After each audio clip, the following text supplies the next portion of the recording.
வெறும் 3 பொருள் இருந்தா போதுங்க. உங்க குழந்தைக்கு ஈஸியா ஈவினிங் ஸ்நாக்ஸ் செஞ்சு குடுத்துறலாம்.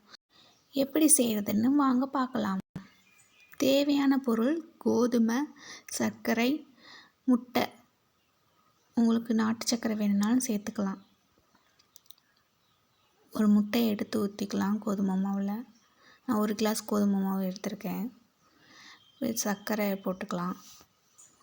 போட்டு நல்லா தண்ணி சேர்த்து நல்லா மிக்ஸ் பண்ணிக்கோங்க. மிக்ஸ் பண்ணிவிட்டு 5 மினிட்ஸ் அப்படியே வச்சுருங்க.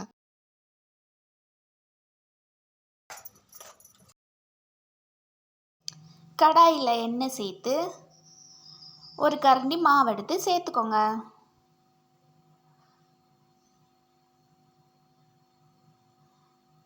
நல்லா வெந்த உடனே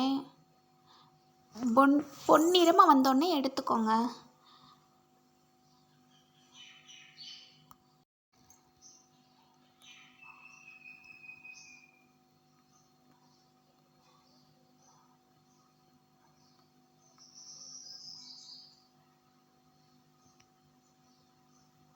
அவ்வளோதாங்க, ஈஸியான ஈவினிங் ஸ்நாக்ஸ் ரெடி ஆயிடுச்சு.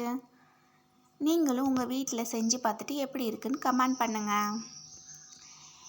என்னோடய சேனல் பிடிச்சிருந்துச்சுன்னா லைக் பண்ணுங்கள், ஷேர் பண்ணுங்கள், கமெண்ட் பண்ணுங்கள், சப்ஸ்கிரைப் பண்ண மறந்துடாதீங்க.